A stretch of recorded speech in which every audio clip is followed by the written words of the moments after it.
Picture this. You're in yet another argument with your partner.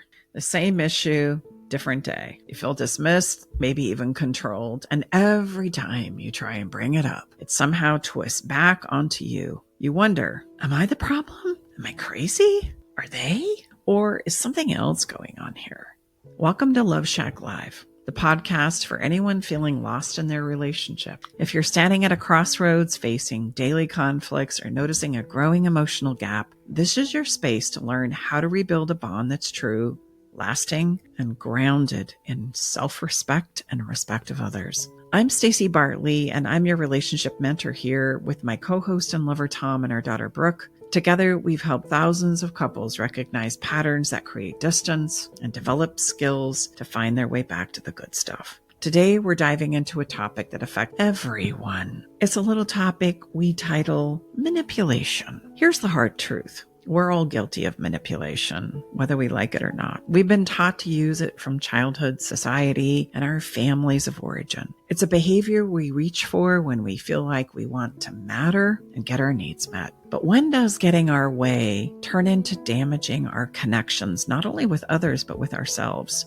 And what can we do to connect with others and ourselves without using these subtle tactics? In this episode, we'll explore how manipulation shows up in ways you might not even realize and why it's so common and what you can do instead of, yes, the game of manipulation that in this moment, you're probably not even aware of.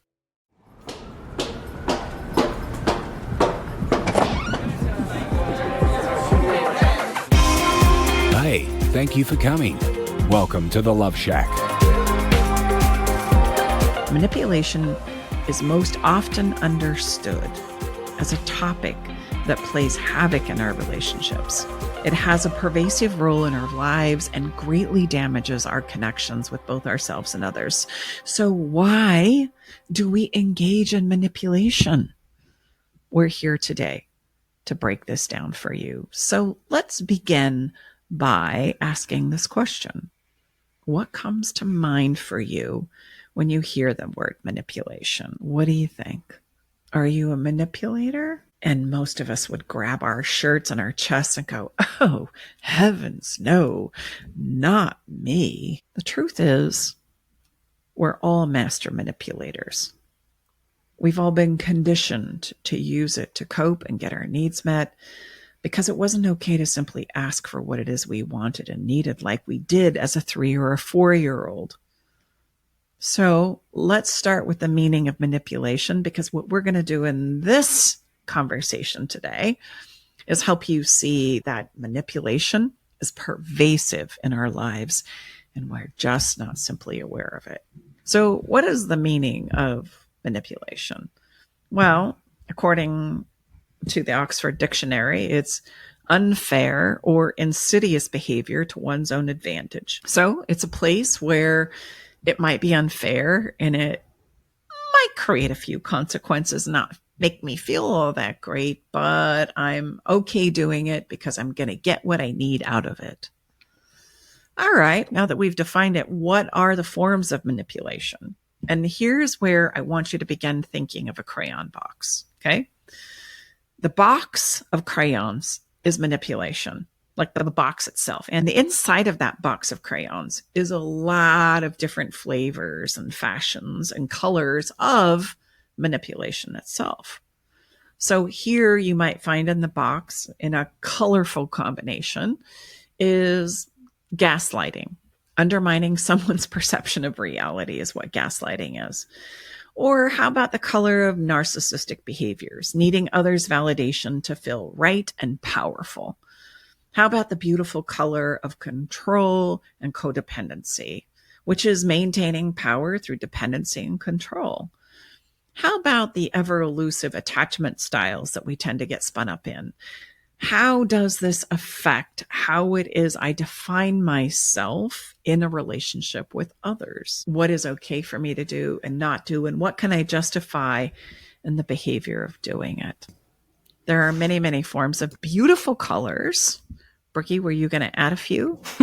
I was just going to say, I hope that people who are hearing this and thought, of course, me, I'm not a manipulator, I hope you can see that a lot of the times we're manipulating and we have no idea that we are. That's not our intent. I would say that most of the time we're not like, I'm going to manipulate my partner today. And that is, I think, where we go wrong. We think that just because we don't mean to, or just because that's not what we set out to do at the beginning of the conversation, that we're not manipulators. But I think it's really important to see that you've probably done some or all of these behaviors unintentionally or intentionally.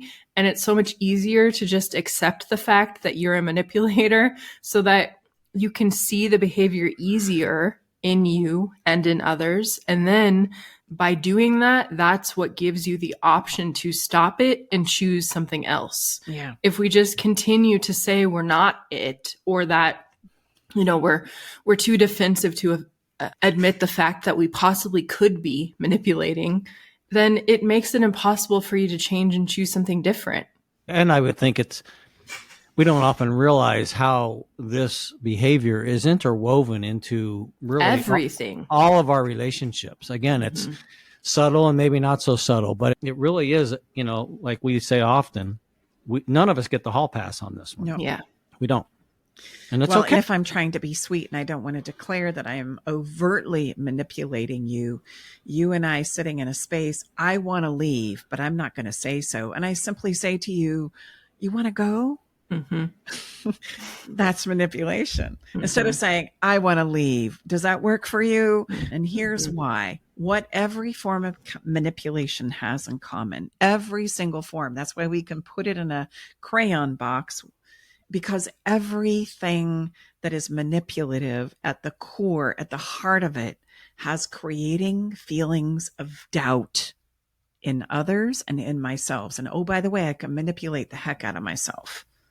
I start spinning in doubt and second guessing and can't make a decision to save my life. That is the easiest way for me to dismantle any sense of confidence or self-esteem within me. But I also do it in others.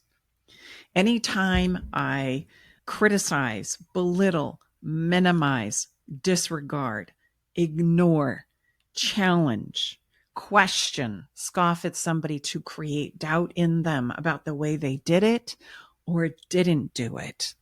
So this gives me the ability to flip it in any direction that I need to.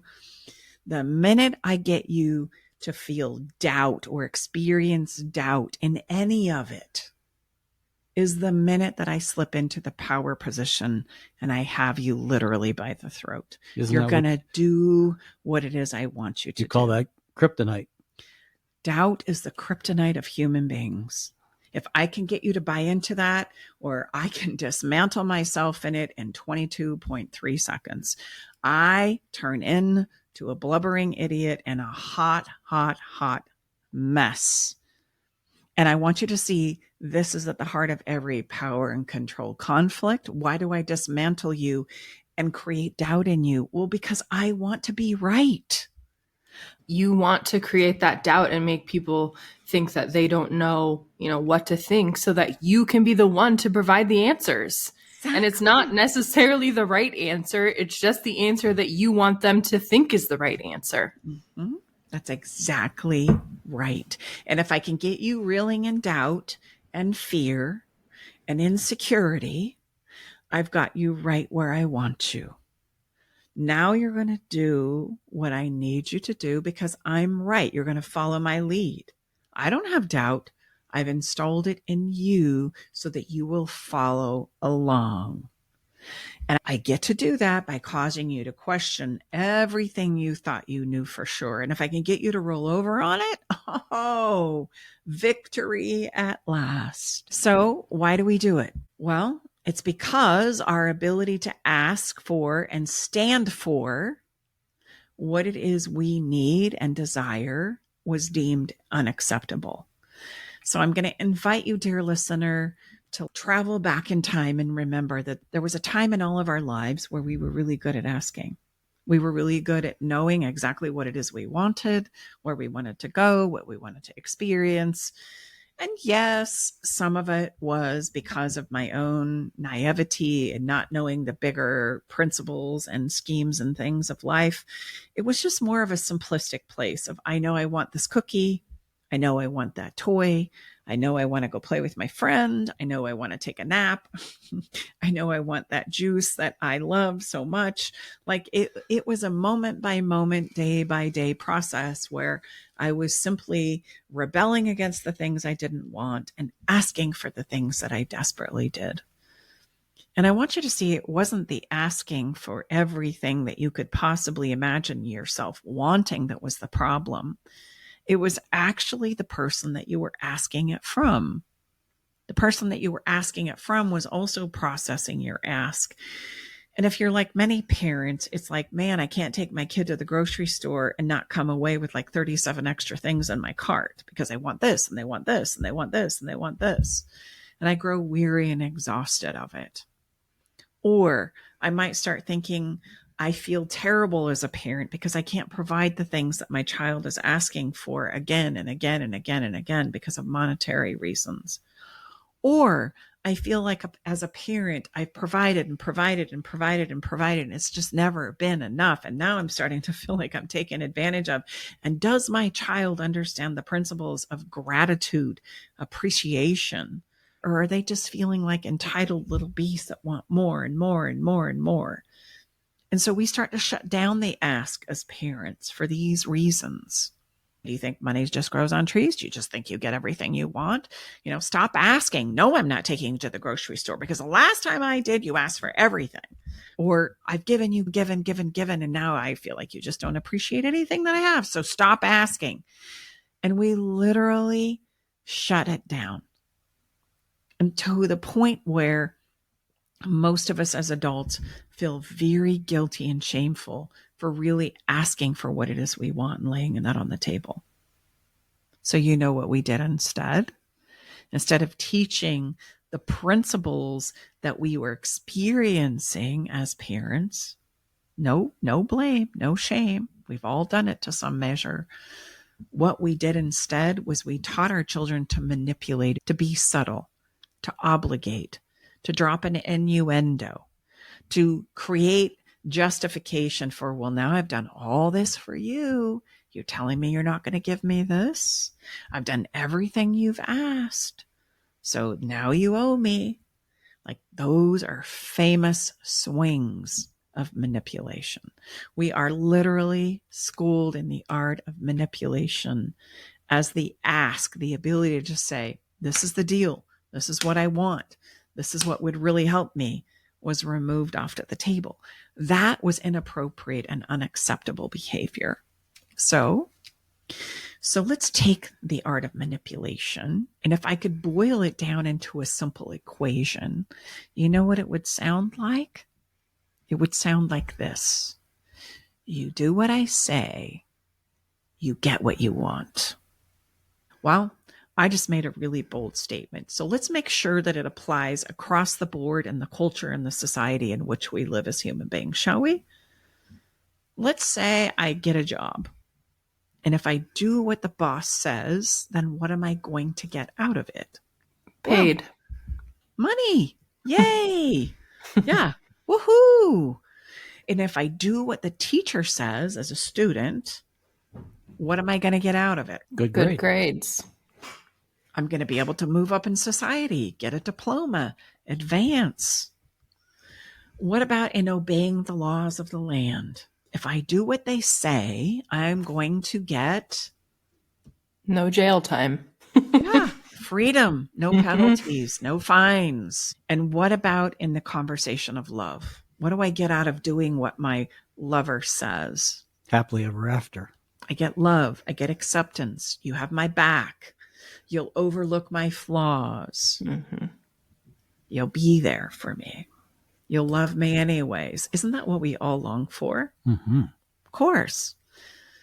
So have any of us had the experience of truly disclosing what it is I want to such a degree that the person in a position of power that I want to please can dangle And then as I dangle it and I conform and comply, there's one more thing that's added to the thing. Like I'm thinking right now of my parents, my mom specifically saying, okay, here's what I need for you to take the car on Saturday night. I need you to clean the bathrooms and take out the trash and mop the kitchen floor. And so I do all of those three things. And then at the very last minute before she hands me the keys to the car says, oh, and I need you to drop your sister off and pick up a few things at the grocery store. And I go, damn it. I feel like I've already checked the box and now you're stacking on it. And the reason why I bring this up is because this is why many of us have aversion to being vulnerable. Because if somebody knows what I really, really, really, really, really, really want, Take advantage. they're going to leverage the hell out of me for it. And so I don't want to tell them what I really want. I don't want to be vulnerable. I'm going to avoid that because I don't want them to take advantage of knowing what it is I want. Ultimate full exposure. Because then they can keep moving the goalpost, just like you said. And you're scared if I put all my eggs in the basket of telling them, then they're just going to keep making me do more and more for me to really get it. Stay with us. We'll be right back. Navigating the silent, complex moments of separation or your partner's need for space can feel like walking through a maze without a map. If this sounds familiar, know that you are not alone. This journey, filled with uncertainties and introspection, requires a gentle, understanding guide. Hey, I'm Brooke from Love Shack Live. We see you, and more importantly, we get it. That's why we created the Separation Support Bundle. A collection of resources designed to not just guide you through separation, but to offer comfort and clarity during these times. Our separation guide offers insights and support to help make sense of your emotions and the process of separation. And for those moments when words escape you, our guide on 10 texts to send when navigating space provides thoughtful prompts to help communicate with compassion. Plus, a soothing separation meditation to help ease the overwhelming moments. Because sometimes all we need is a starting point, or a way to start feeling okay again. Remember, you don't have to journey through these complexities of separation alone. Our Separation Support Bundle is here to accompany you, guiding you towards healing, understanding, and most importantly, the renewed sense of self. Visit staceybartley.com/bundle today to access your free separation support bundle. At Love Shack Live, we're all about exploring the real stuff that relationships bring, the good and the challenging. So let's tackle this together, because even in the hardest times, there's hope, growth, and yes, even love to be found. Mm-hmm. And then I bet there are some listeners who just feel like they've grown weary of all of that and just give up on getting what it is they want anyway. They'll just do it themselves. Mm-hmm. Exactly. I'll go get it myself, which is a good place to be because we have been stuck in and playing the game of manipulation. I also want to point out that in that equation, you do what I say, you get what you want. Which one is the power position? To want something? Or to be in the position of say? Who has the power? Well, I guess it depends. Tell me more.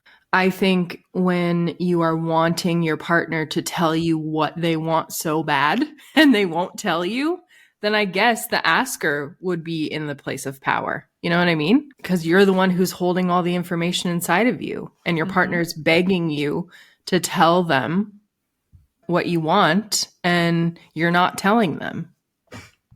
I guess that could kind of be seen as a power imbalance because you can't really be vulnerable with someone who's not honest with you about their dreams and their desires. And for the person who's so closed off and not willing to go there because they're scared of saying what they want for all the reasons we just talked about, they kind of do hold all the power because there's really no exchange there. But I would say that most people would probably say that the person who is holding what they want is in power.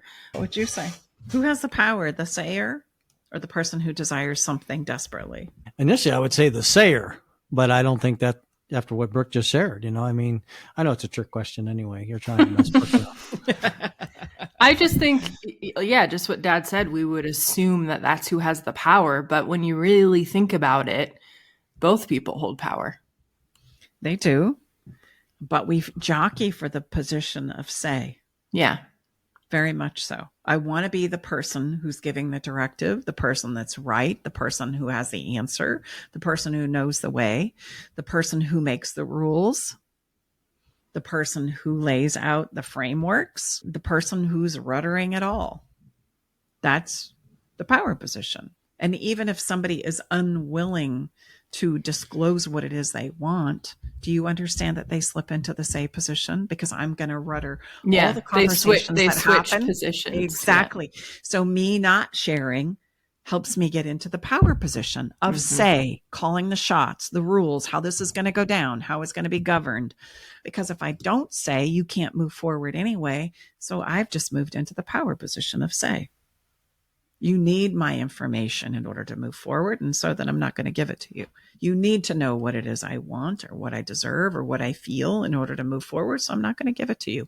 I also can be in a position where this is where the color of narcissism comes into play. And by the way, we all have narcissistic tendencies. A narcissistic tendency is to call the shots. It's going to go my way. I'm done playing by what we tried, what it is you want to do. And this is why often in our conversations, we'll say things like, oh, yeah, you're going to do that. You're going to cut me off from what it is I want.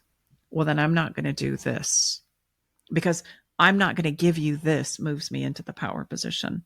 And that could be information telling you what it is I want or how I really feel. And somebody says, oh, yeah, well, if you're going to do that, well, then I'm going to do this in an attempt to get into the power position. Because I recognize and realize that all of a sudden I don't have any power in wanting to move forward. So I have to threaten or leverage up the ante to move into the power position to try and push what it is I want to see happen. And on it goes until we've gotten ourselves into a position of what we call shit show. A microcosm of this is between two lovers, but a macrocosm of this would be between countries. I want you to give me that. No, you can't have that. Okay, well, if you don't give it to me, then I'm going to do this. Oh, yeah, well, if you do this, I'm going to do that. Oh, yeah, well, if you do that, then I'm going to do this. Oh, I tell you what, if you do that, don't make me push the button. I swear I'm going to push the ultimate nuclear button and this thing's going to hell in a handbasket. Okay, and we do that in our families, in the walls of our own homes as well. We'll continue to escalate and leverage everything we've got until we blow the thing sky high in an effort and an attempt to secure that power position. That at the heart of it is that crayon box of manipulation. And we do all kinds of things to do it. And guess what? We don't even have to use words because we can just like roll our eyes and scoff. If that is enough to create doubt in another human being, I've just moved into the power position. So I could do all kinds of behavior that is outlandish. I could say all kinds of things that are outlandish, or I could say nothing at all. Both have the ability to move me into that power position of say. Would you say in the private client work, in our body of work, this awareness of manipulation is quite a breakthrough, realizing that everybody has a part to play in this, and most often people don't realize that? Exactly. Well, and sometimes it's really hard to look at it because it's like, wow, I have been engaged in the art of manipulation for so long, and I had no idea. So at this point in time in the conversation, I'm going to ask you to be exceptionally gentle with yourself. Because the reality is we were all taught to be master manipulators. The minute that we couldn't say what it is we needed to say or ask for what it is we really truly desired and wanted was the minute we then became indoctrinated into the idea and the subtleties of manipulation to get our needs and wants met instead. And we become exceptionally masterful at it in the culture and the society with which we abide. It's how we function. Like, think about it for a moment. If I have something that's troubling me, or something that's not working for me, or something that I desperately long for, how reticent am I to go and simply ask for it and explore what's possible to gain it? Am I doing that? Probably not. If you're like the majority of us, you're probably thinking of some way that you can like set it up in your favor or obligate somebody or coerce somebody to actually fall into the conversation that you're wanting to have anyway, so that you can take advantage of the situation, the conversation, or what it is you've done on the backside to push or leverage the situation to your favor. Because that's what we've been taught to do. That's what we know to do. Because long ago, the ability to just simply lay the ask on the table was unacceptable. So some things that I really want you to think about is the doubt. Because when you're instilling it in others, or they are instilling it in you, you know that regardless of the color of manipulation that is being pulled out of the manipulative box, that is exactly what is happening. And to really drill this point home in a number of ways, to see how prevalent it is, to see how rehearsed it is as far as the behavior goes, and to acknowledge and be able to accept that we do it, I'll share with you a very personal story. Now, I'm a human being first, and the work that we do second. I spend tens of thousands of hours in this conversation of manipulation, teaching these principles and skills to incredible individuals and couples from around the world. In spite of that, when I received a phone call from my youngest son, and he says the words, "Mom, I'm calling to let you know I'm going to join the military," without any hesitation whatsoever, you want to know what my next words were? That is the craziest thing I've ever heard of. What the hell are you thinking? Don't you remember the story of your brother? And I went on like this. I must have been 5 minutes in before I was like, oh my gosh, I am manipulating the heck out of him. I am dismantling his idea. I'm discounting it. I'm doing everything I can possibly think of to create a measure of doubt in his choice and in his decision. Why? Because I'm wanting to protect him. This is an unthinkable idea for me at the moment. Not that I don't value our military. I do. I have family members who have had the privilege and honor of serving at very high levels, brothers, in-laws, etc. So it's not that. It was that at this point in space and time in our history, and knowing my son like I do, it brought up a tremendous amount of concern. Fear. Fear, absolute fear. And so I was trying to do everything I possibly could in a nanosecond, in spite of me understanding the principles and teaching the principle of manipulation in a nanosecond. That took me 3 to 5 minutes to even see what it was I was doing. And then I said, I'm so sorry. I'm manipulating the hell out of you. I am trying to push an agenda and create a tremendous amount of doubt in you. And I am so sorry. So please give me a few moments to reset here and regather. It's coming from a place of wanting to protect you. So let's reset. Why do you want to join the military? Help me understand.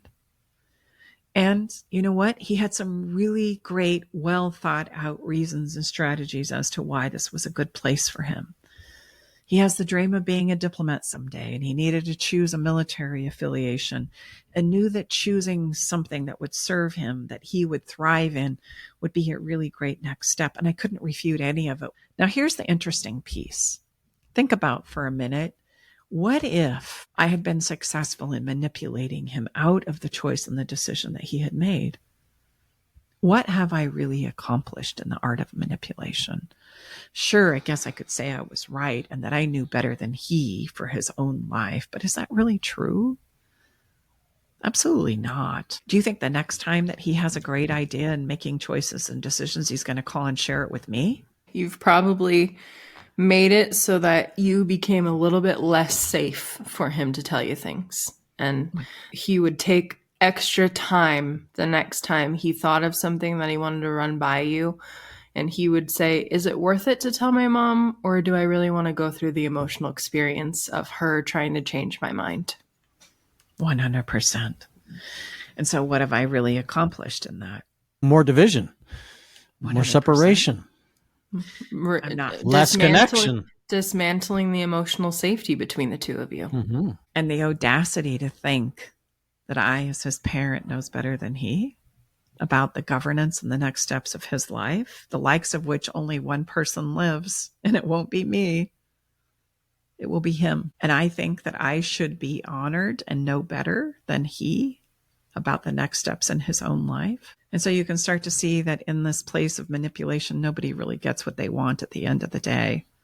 He doesn't gain the respect and love and support and cheering on of his mom. And I lose my son in the process of the conversation. And so it is between lovers. This little thing plays out between lovers too, not just parent and child. Lovers who feel like they're bringing an idea or a possibility or something that they really need and want to the table, and it's shut down, it's dismissed, it's disregarded, it's criticized, it's minimized.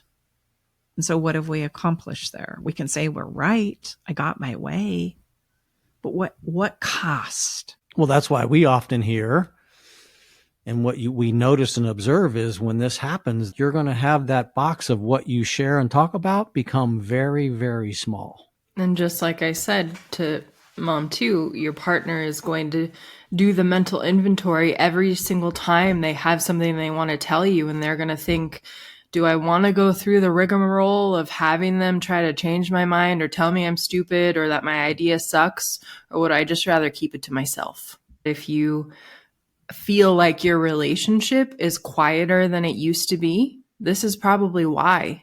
And it's not to make you feel bad or ashamed. It's to shine a light on it so that you can see it and change the behavior. Maybe you could go to your partner and say, oh my God, I listened to this podcast episode and it gave me a light bulb moment that made me realize that when you tell me things, instead of cheering you on, I shut them down. Correct me if I'm wrong, but that's probably made you feel like you don't want to tell me things anymore. Is that true? And if so, I'm so bummed about that. Like, I had no idea I was doing that, and I'm so sorry. Can we talk about this? You can use these things immediately to turn things around. And how refreshing would it be for your partner to hear those words come out of your mouth? Oh my gosh.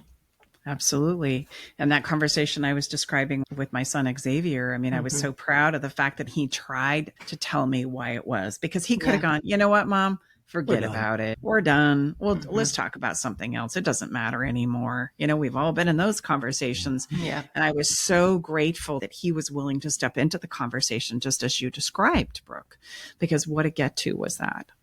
Let's talk about two other primary places that this shows up in very subtle ways. One is maybe I'm the person in my life and in my relationship that is constantly being blamed for all the things that are breaking down and going wrong. And I say, oh my gosh, I'm so sorry. Do you see that that is a place of self-doubt where whatever is being told you are and whatever is being shared that you're doing, I just readily accept without exploring it for myself and going, is that true? No, wait a minute, time out here. Let me just check that out for myself, because there's nobody who knows what I am doing every second of every day more than me. I'm doing it. And yet I have somebody telling me, you're doing this, you're saying this is a problem. You got to stop doing that. You got to start doing this. And I never think to go, oh, wait a minute. Is that true? I live my life every moment of every day. Can I relate to what it is that's being said? Or am I just readily rolling over and saying, oh my God, I'm so sorry. It's all my fault. Do you see that that is a form of doubt that is being installed in you, which then becomes a form of manipulation?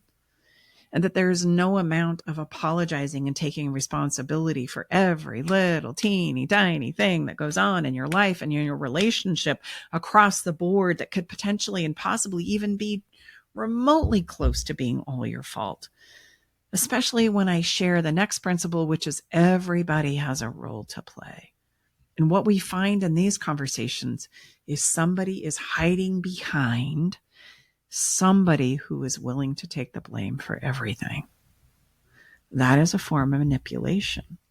If I can get you to buy into the idea that this is all your fault from the doubt, causing you to doubt your own experience in your own sense of self, I have you by the throat.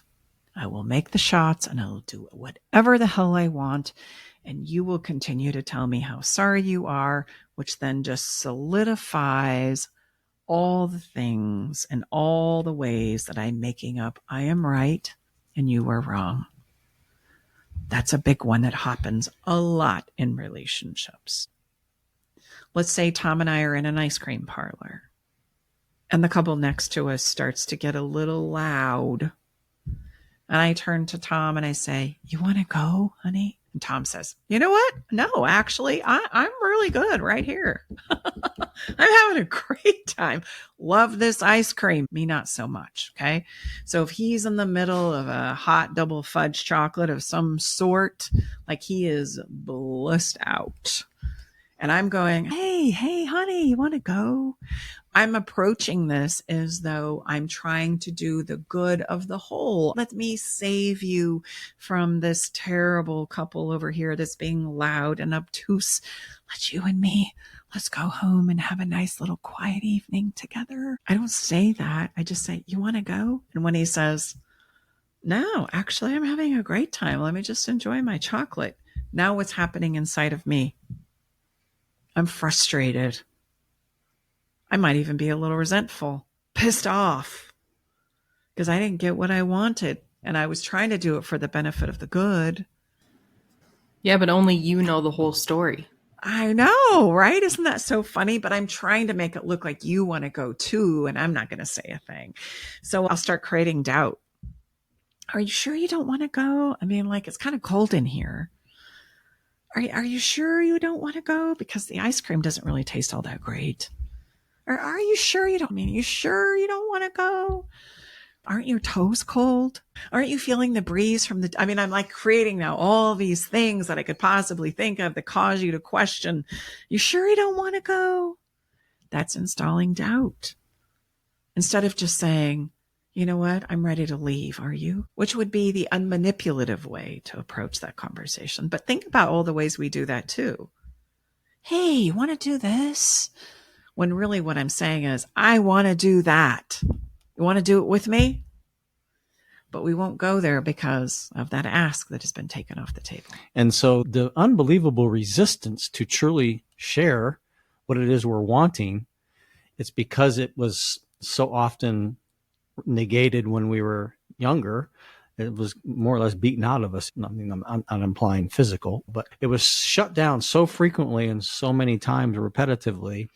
It's so hard for us to reestablish that habit and that behavior. We have people all the time that we work with. They will literally say to us, honestly and very authentically, can I really say that? And we're not advocating them using curse words or anything. It's a very simple, clear ask. And they're like, I mean, literally, they're dumbfounded. I think, well, sure, give it a try. Lay it down like that? Yes, yes, please do. Please do. So it just shows you how foreign it is for all of us. Because the norm, the status quo, is to just silently be resentful of your partner for not knowing what you want in your brain. And exactly. It does not mean that your partner doesn't love you because they're not a mind reader. It means that they're just a human and they are looking at a situation in a completely different way than you are, and they can't guess what you're wanting. That's all it means. It doesn't mean you have a bad relationship. It doesn't mean that you need to get a divorce. It just means that you need to talk about it. You have to ask for what you want with your words and your voice. You can't just put it out there through your thoughts and hope that they pick up on it. Or if they really loved you, they would know. That's what I was trying to get across. Like, that doesn't exist. I mean, they might even say, oh my gosh, of course, I had no idea. Mm-hmm. Yeah, because I didn't have the intel. Just ask. It's much more rapid and it's much more clear, and then we don't have to guess. Just ask. I mean, obviously, there's more effective ways to ask. Please don't misunderstand that part, but it really is that simple.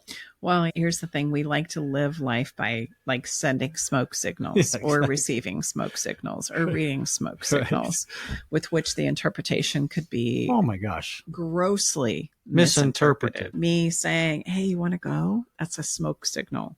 And then continuing to stack on that. Are you sure you don't want to go? That's sending a smoke signal, hoping that somebody else will pick up on what it is I want to do. And we send and receive those smoke signals all the time. Some things we're interpreting that weren't even ever sent as a smoke signal. We're just thinking there was a smoke signal sent, and the reality was there never was one. And now, gosh, can you start to just wrap your mind around why it is so few of us are satisfied in our relationships overall? How in the world could we be if we're not really asking for or laying down what it is we really need, and we're using this game of manipulation instead? Like, there's no specifics. There's no true facing the issue, laying what it is we want to say and what we need on the table. We won't do it. We'll do all this misinterpretation instead. And the irony is that we as human beings are literally like little combinations. There are very specific things that light us up, that make our hearts sing, and that quite frankly bring us to orgasm or delight or pleasure. And it literally is specific, like 3 to the left, 2 to the right, and 1 all the way around. And click, we open. We go, oh, that's it. Oh my gosh, that's incredible. But we will never get specific in understanding ourselves enough to such a degree that we could communicate that to a lover. And if we can't do it, well, there's nobody else is going to be able to do it, because nobody else is going to know what that combination for you is. And now you start to understand why we are so dissatisfied, and so often, more than not, don't accept or step into the good stuff that relationships bring into our lives. We are dancing around it instead, living through the osmosis of manipulation, hoping and praying and wishing that somebody will just get a clue. They're spiraling in some kind of a form of pressure to be right. And everybody is really, at the end of the day, just trying to get their needs met. And we're creating a tremendous amount of suffering in an attempt to get there. So I invite you right now to think of the times that maybe you've used manipulation, which is the installation of doubt, intentionally or not, in your relationship. Because once we start pointing this game of manipulation out, you're going to start to see it everywhere, because it is our most common form of behavior in an attempt to get my needs met. But it's really a sorry second best. And the likelihood of you actually getting your needs and desires met through the game of manipulation usually drives more manipulation, more smoke signaling, and more suffering as a result of it. Okay. It's an important thing to see. And it's, again, our goal is not perfection here. Our goal is to just simply be aware of it and start realizing I can do other things. I can learn where I end and you begin, for example, what's me and what's not you, which helps us to establish and understand the boundaries that exist between us emotionally. I can start doing a better job of considering my own thoughts and feelings and what it is I truly want, and my ability to get what it is I want absolutely just went up exponentially.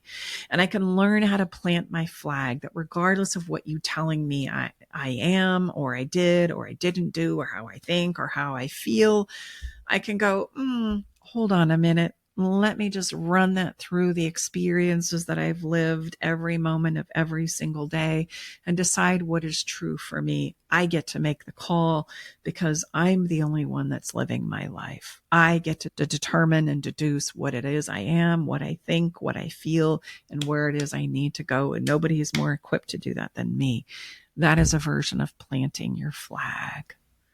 And then I can also get better at asking, literally specifically asking for what it is I need and what it is I desire, instead of doing all the other wonderful varieties of colors in our manipulative crayon box.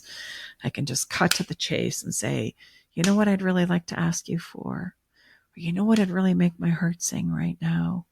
You know what I'd really like to experience with you? This. Yeah, the ability for us to advocate for ourselves is something that most of us, quite frankly, we've never spent any time even considering. Like, I have no idea even what that sounds like, feels like, what looks like. Yeah. But it's a very powerful skill and behavior, because when you get really good at this, then you'll have less moments of manipulation and more moments of clarity and connection and ability to establish, maybe for the first time or first time in a long time, permission and emotional safety in your relationship. It's a game changer. It really is. Totally agree. It's like, do we want to take the long way around on all the back roads to get where it is we want to go to get our needs met? Or do we just want to cut to the chase and lay the card on the table? And yes, there's a little bit of vulnerability and risk there, but you're going to find that vulnerability is a superpower, especially if I will honor it and protect it and advocate for it. Like, I can feel the way I feel or think the way that I think. And as long as I don't allow somebody to cause me to question what it is I know to be true within myself, I'm solid. And that is how we need to stay out of manipulation. Somebody can try, but I'm saying, hey, hold on a minute. Let me just process that through my own experience. And here's where I stand. Here's what I know to be true. And here's what I'd like to get from you, or here's what I'd like to understand about you, or here's what I'd like to create with you. Are you in or are you out? And wouldn't you like to know? I mean, so many of our clients say, why don't they just tell me? I just want to know. Just tell me the truth. Well, it's because of the game of manipulation. I don't feel like I can really do that. So I will elude the truth. I will spin it in all kinds of places and spaces because I don't have the courage and the personal power to lay the card on the table. Yeah, I was going to say, it does require courage. It's going to bring up fear because probably not totally realistic to think we're going to be able to just step into this new kind of behavior without some practice to replace what it is we've always done for quite some time, just like any habit, right? So we're going to have a lot of, oh my gosh, I didn't realize there have been some places where I could have done better here, but can I really say that? Yes, you can. Now, obviously, say it in a way from a place of a true ask. A true ask doesn't mean that you're demanding that you get it. A true ask is simply sharing what it is you'd like to have happen or hear or whatever, like Stacy gave some examples. So much of it is not the result. It's simply the ability to ask is going to handle a great percentage of the places that we're struggling. I hope the takeaway from this episode is I just want to make you aware of manipulation and the role in which it plays in our relationships because it's big. And that in and of itself is a huge step forward. Just be aware of it.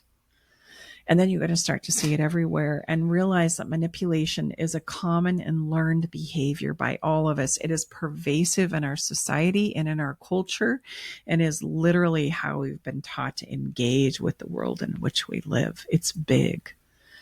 Recognizing it empowers us to make choices and getting our needs met in our relationships is what I'm encouraging you then to do. You can ask for these things that you want and that you need. You don't have to maneuver and play this game of manipulation in order to go there, as long as you're willing to just simply ask for what it is you need and allow the person you're asking it of to choose in and choose out. No means I have some challenges with what you're asking me to do, and we want to be able to say no. No just gives us the opportunity to reevaluate and consider things that maybe we hadn't considered before. It's not a bad word. It's a good word because we're going to finally get to the heart of the matter. If it's no, tell me it's no, so that then we can explore what else is possible that you can feel good or work with. And that's why I always say the solutions to the challenges that we face in our relationship are often unfounded or unavailable to us because we're not willing to have the honest conversations to discover them. We tend to live in pretend and illusion instead. And I also want to just say it's not about being perfect. It's about developing an awareness and a willingness to improve the way you get your needs met. I don't have to force or coerce anybody into doing what it is I want because it's never going to really truly give me what it is I want.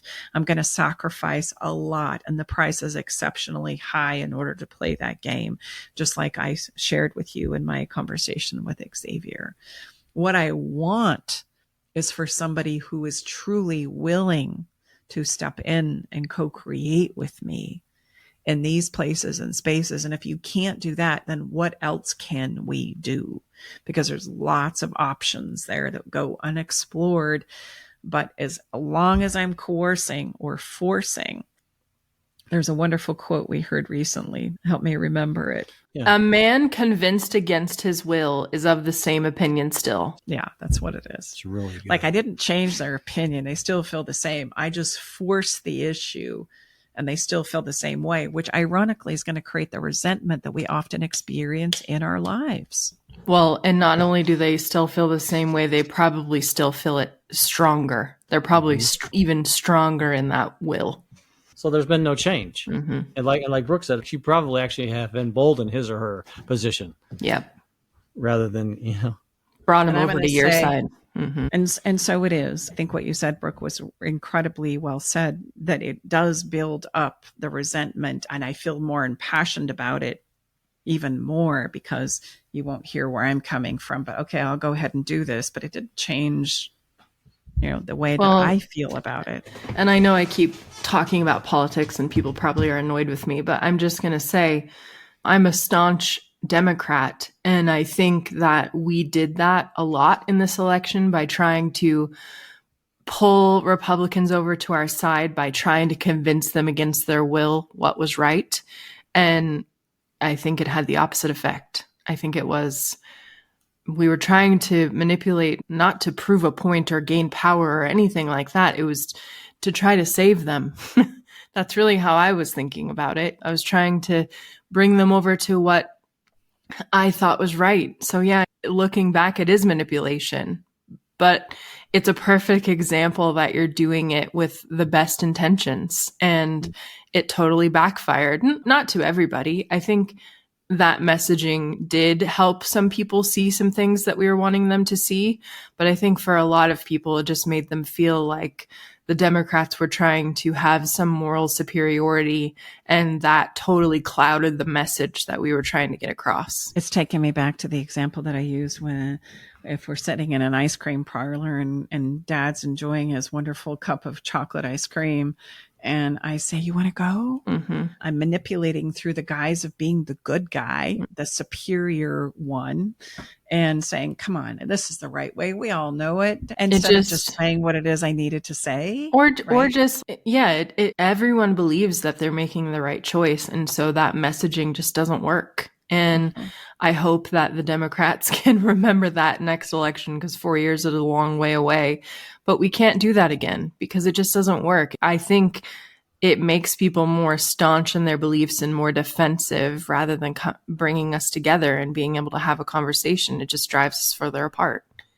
Well, because we're instilling a doubt in the way they think and feel, like somebody's being marginalized. Remember, at the heart of all manipulation, please, please, please remember that. The installation of doubt about how you think, how you feel, what you did, what you didn't do, what you wore, how you believe, how you didn't believe. Like, I can swing this any direction. And so the subtleties of manipulation absolutely create these places in our lives where it divides us more than it helps us remember the commonalities of what we have in common. And there are so many different places and spaces that we can experience together outside of manipulation, but manipulation would cause us to believe in the art of the doubt that I only have two options. It's this or it's that. No, heck no. I got 1,000 more other options. Let's explore them. And that's where we find the solutions in our lives that we need the most, by having the conversations from a place of a sincere ask outside of the game of manipulation, including reading the smoke signals.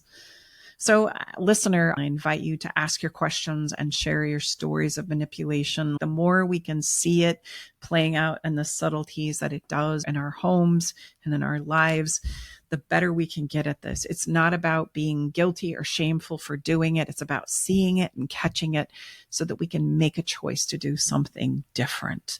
And if we can't catch it and observe it and have an awareness about it, well, then it leaves us very powerless, doesn't it? Ugh. Yeah, the first step of change is the observation of where perhaps you're not stepping up and showing up as the best version of yourself. That's the first point of change. And that can be difficult for all of us, especially this one, because, oh gosh, I'm not even going to listen to this episode, Tom, Stacey, and Brooke, because I'm not a manipulator. We'll say, like, you know what? With great love and respect, yes, you are, because I am, and Stacey is, and so is Brooke. We all are, because we're human.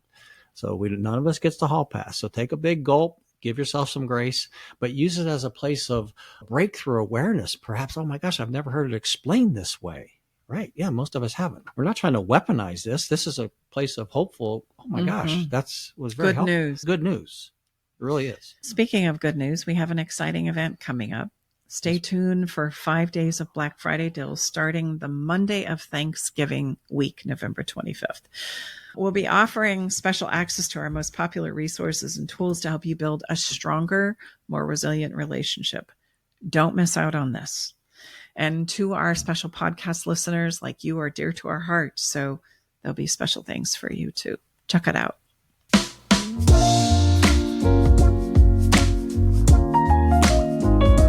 Let's step into the follow the fun. I mean, after this conversation today, our follow the fun is just an invitation for you to become aware and own when you yourself are manipulating in your life by simply calling it out. I'm manipulating you. There's no harm or foul in that. There's no guilt or shame. Just call it like you see it. It's very life-giving. And, dare I say, fun. Like it's fun in a way that it's like, oh my gosh, I'm doing that right now. There's something very lightning about it. It's just to take the heaviness out of it. It's freeing. It's freeing. Very good. Freeing. I was trying to say it's more light, but lightning didn't really kind of get it across. So have some fun with it and then step back and ask for what it is you would like instead. Or what I'd really like to say is this. Hey, you know what? I'm manipulating the heck out of you right now. And what I'd like to say instead is this, or what I'd like to ask you for is this, or what I'd like to reset in here is not me trying to manipulate you about this, but genuinely share with me what it is you are experiencing and wanting from me. And those are beautiful times and places and spaces. It can be the difference between driving a wedge between us and creating a lack of safety that disconnects us, or going the other direction and creating more safety in a place where we can truly say and share what it is we want to share and say with each other, which then leads us to uncovering these incredible places that we couldn't uncover otherwise. It's beautiful. Every week, of course, we have a song. Today's song, I have chosen Christina Aguilera's Obvious. I loved the title. That's what led me to the song. But she also says, I don't know what I'm doing anymore.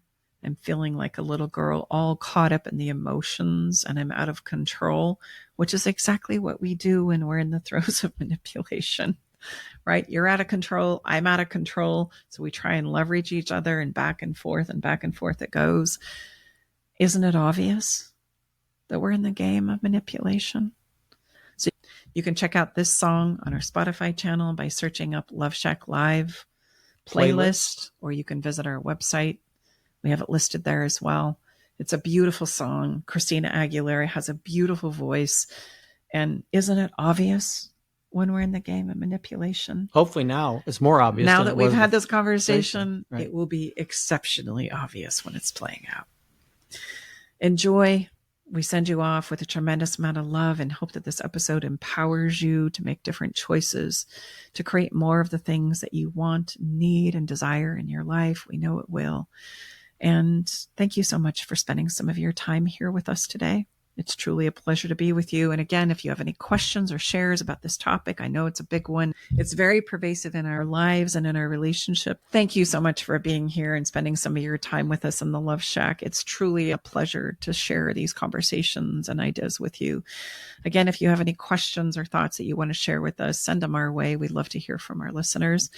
And we look forward to being back here with you next time. Bye-bye for now. All right, it's time to leave the Love Shack. But before we part ways, we want you to know our door is always open, and we'll leave the porch light on, ready to welcome you back whenever you need a dose of relationship wisdom. For more resources and tools, visit us at loveshacklive.com to dive deeper into the topics we've explored and find additional support for your relationship journey. Stay connected by subscribing to our podcast. Thank you for being part of our Love Shack Live community.